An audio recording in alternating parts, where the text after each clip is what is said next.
വിനീത, എക്കെ ബാലൻ പറയുന്നത് വരാൻ പോകുന്ന കാര്യങ്ങൾ പറഞ്ഞാൽ അല്ലെങ്കിൽ വരാൻ പോകുന്ന പൂരം പറയണ്ടല്ലോ എന്ന അർത്ഥത്തിലാണ് അദ്ദേഹം പറയുന്നത്. ഇതിനോടകം മറ്റ് ചർച്ചകൾ നടന്നിട്ടുണ്ടോ എന്ന് ചോദിക്കുന്നതിനോടും ഇല്ല എന്ന് പറയുന്നില്ലേ എക്കെ ബാലൻ, അതൊക്കെ വരട്ടെ എന്ന് പറയുകയാണ്. അപ്പോൾ തരൂരിൻ്റെ മനസ്സിൽ എന്തോ മറ്റ് രാഷ്ട്രീയ വഴികളൊക്കെ ഉണ്ടോ? ഇല്ല മറ്റേ സിനിമയിൽ തിലകം പറയുന്ന പോലെ അവൻ്റെ കണ്ണിലെന്തോ തീക്ഷ്ണതയോടെ കത്തുന്നുണ്ടോ വിനീത?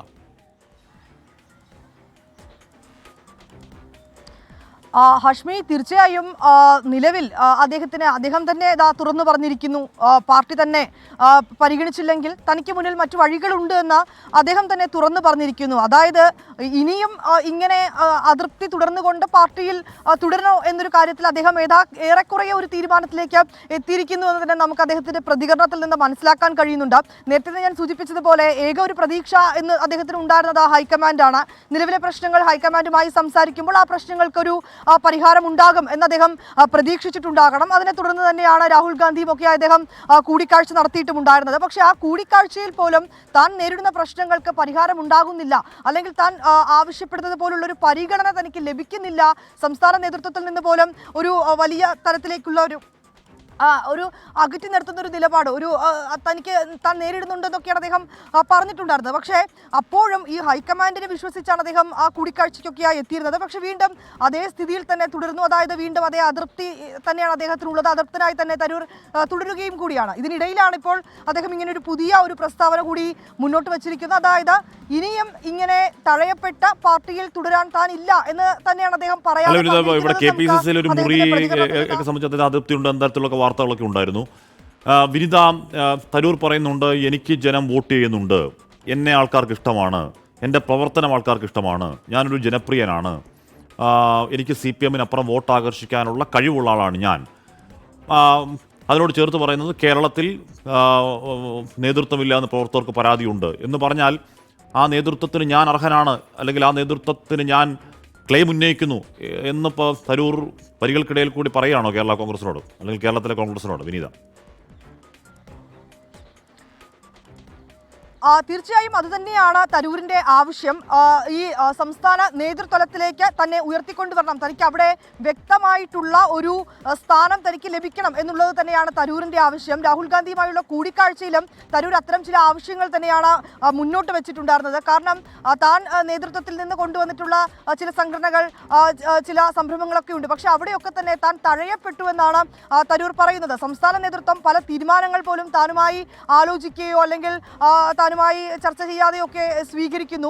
നിലവിലുള്ള ഈ നേതൃത്വത്തെക്കാൾ താൻ എന്തുകൊണ്ടും മികവുറ്റൊരാൾ തന്നെയാണ് എന്നാണ് അദ്ദേഹം പറയുന്നത്. അതിൽ ഏറ്റവും പ്രധാനമായാണ് ഹാഷ്മി സൂചിപ്പിച്ചതുപോലെ അദ്ദേഹം പറയുന്നത് ഈ വോട്ട് ബാങ്കിന് പുറത്തുള്ള വോട്ടുകൾ കൂടി കോൺഗ്രസിന് ലഭിക്കേണ്ടതായിട്ടുണ്ട്. അങ്ങനെ ലഭിക്കണമെങ്കിൽ അത് തന്നെ കൊണ്ട് കഴിയുമെന്ന് അദ്ദേഹം പറയുന്നുണ്ട്. തൻ്റെ സംസാരവും തൻ്റെ ഒരു പെരുമാറ്റവും ഒക്കെ ആളുകൾക്ക് വലിയ ഇഷ്ടമാണ്. അതുകൊണ്ട് തന്നെ ആളുകൾ തനിക്ക് വോട്ട് ചെയ്യും. അത് ഈ നേരത്തെ സൂചിപ്പിച്ചതുപോലെ കോൺഗ്രസിന് പുറത്തു നിന്നുള്ള മറ്റു വോട്ടുകൾ കൂടി തനിക്ക് ലഭിക്കുമെന്നാണ് അദ്ദേഹം പറയുന്നത്. അദ്ദേഹം കൃത്യമായി പറയുന്നത് നേതൃനിലയിൽ തന്നെ തനിക്ക് കൃത്യമായിട്ടുള്ളൊരു സ്ഥാനം നൽകണം എന്നൊരു ആവശ്യം തന്നെയാണ് അദ്ദേഹം നേരത്തെയും സൂചിപ്പിച്ചിട്ടുണ്ടായിരുന്നത്. അതിന് താൻ അർഹനാണ് എന്ന് ഒരിക്കൽ കൂടി തരൂർ പറയുകയാണ്. ഹാഷ്മി, വിനിത, കേവലം തരൂർ തന്നെ പറഞ്ഞതുപോലെ എക്സ്പ്രസിൽ വന്ന ആ ലേഖനം കേരളത്തിലെ സ്റ്റാർട്ടപ്പ് എക്കോസിസ്റ്റത്തിന് രാഷ്ട്രീയമായി കോൺഗ്രസിന് തിരിച്ചടി ഉണ്ടാക്കാവുന്ന രീതിയിൽ അതിനെ പുകഴ്ത്തിയത് ലേഖനം അത് കേവലം വികസന മോഹം കൊണ്ടോ വികസന പ്രേമം കൊണ്ടോ കേരളത്തിന് നന്മയെ മാത്രം ഉദ്ദേശിച്ചോ തീർത്തും നിഷ്കളങ്കമായ ഒരു ലേഖനമായിരുന്നില്ല. ചില പ്ലാനുകൾ തരൂരിന് ആ ലേഖനം മുതൽ തന്നെ ഉണ്ട് എന്ന് വേണ്ടേ മനസ്സിലാക്കാൻ വിനീത? തീർച്ചയായും അങ്ങനെ തന്നെയാണ്. ആ ലേഖനത്തിലൂടെ അത്തരമൊരു നിലപാട് അദ്ദേഹം മുന്നോട്ട് വയ്ക്കുമ്പോഴും കൃത്യമായിട്ടുള്ള ഒരു കാഴ്ചപ്പാട് തരൂരിന് അക്കാര്യത്തിൽ ഉണ്ടായിരുന്നു എന്നുള്ളത് തന്നെയാണ്. ചില നിലപാടുകൾ കൂടി അദ്ദേഹം അതിൽ മുന്നോട്ട് വയ്ക്കുകയാണ്. തിരുത്താൻ നിരവധി തവണ നേതാക്കൾ ആവശ്യപ്പെട്ടിട്ടുണ്ടായിരുന്നു. നിരവധി തവണ നേതാക്കൾ ഇത് സംബന്ധിച്ചുകൊണ്ടുള്ള ഒരു അതൃപ്തി രേഖപ്പെടുത്തിയിട്ടുണ്ടായിരുന്നു. ഇവിടെ ഡൽഹിയിലെത്തി അദ്ദേഹം നേതൃത്വവുമായി കൂടിക്കാഴ്ച നടത്തി. അപ്പോഴും ആ കൂടിക്കാഴ്ചയ്ക്ക് ശേഷവും വീണ്ടും അതേ നിലപാടിൽ തന്നെ അദ്ദേഹം തുടരുന്നൊരു സാഹചര്യം തന്നെയാണ് നമുക്ക് കാണാൻ കഴിയുന്നത്. ഇങ്ങനെ ഒരു ലേഖനത്തിലൂടെ അദ്ദേഹം ചില കാര്യങ്ങൾ മുന്നോട്ട് വയ്ക്കുന്നു. ഒപ്പം തന്നെ താൻ അതൃപ്തനാണ് എന്ന കാര്യം കൂടി അദ്ദേഹം ആ ലേഖനത്തിന്റെ മറവിൽ അദ്ദേഹം അതുകൂടി പറഞ്ഞു വെക്കുകയാണ്. സംസ്ഥാന തലത്തിൽ തനിക്ക് കൃത്യമായിട്ടുള്ളൊരു സ്ഥാനം ലഭിക്കണം, താൻ അത്തരത്തിലേക്ക് പരിഗണിക്കപ്പെടണം എന്നൊരു ആവശ്യം കൂടി തന്നെയാണ് ഈ ലേഖനത്തിൽ നിന്ന് അദ്ദേഹത്തിന്റെ പ്രതികരണത്തിൽ നിന്ന് നമുക്ക് മനസ്സിലാക്കാൻ കഴിയുന്നത്. ഹാഷ്മി, ഓക്കെ, വിനിത വിജയാണ് ആ വാർത്തയുടെ വിവരങ്ങൾ നൽകിയത്. അപ്പോൾ എന്താണ്, അപ്പോൾ അത് ഇൻട്രസ്റ്റിംഗ് ആവുന്നു കുറച്ചുകൂടി. നേരത്തെ പറഞ്ഞ ഇത് വികസനത്തിന് രാഷ്ട്രീയമില്ല. നരേന്ദ്രമോദി നല്ല ചെയ്താലും പിണറായി നല്ല ചെയ്താലും നമ്മൾ അംഗീകരിക്കണം എന്നൊക്കെയുള്ള വിശാലമായ സ്നേഹത്തിൻ്റെ രാഷ്ട്രീയത്തിനപ്പുറം കുറച്ചുകൂടി അത് എന്താണ് കുറച്ചുകൂടി ഇത് ഷാർപ്പാവുന്നുണ്ട്. തരൂർ അത് കുറച്ചുകൂടി വെളിപ്പെടുത്തുന്നുണ്ട്. രാഹുൽ ഗാന്ധിയുമായി കൂടിക്കാഴ്ചയ്ക്ക് പിന്നാലെയാണ് അദ്ദേഹം പറയുന്നത് കോൺഗ്രസ് എന്നെ വേണമെങ്കിൽ എനിക്ക് മറ്റു വഴികളുണ്ട് എന്ന് അദ്ദേഹം കോൺഗ്രസിനോടൊരു വേണമെങ്കിൽ ഒരു ത്രട്ടനിങ് എന്ന് തന്നെ വേണമെങ്കിൽ പറയാം. മാത്രമല്ല ഞാൻ നല്ല ഗംഭീരമായ മനുഷ്യനാണ്, എനിക്ക് ഒരുപാട് വോട്ടുകൾ കിട്ടുന്ന ആളാണ്, എനിക്ക് പാർട്ടിയേതരമായ പിന്തുണ എനിക്കുണ്ട് എന്ന് പറയുന്നതിലൂടെ കേരള നേതൃത്വത്തിലേക്ക് ഞാൻ വളരെ ശക്തമായി വരാൻ ആഗ്രഹിക്കുന്നു എന്നുകൂടി തരൂർ പറയാതെ പറയുന്നു. അപ്പോൾ അത് കുറച്ചുകൂടി വികാസം പ്രാപിക്കുകയാണ്.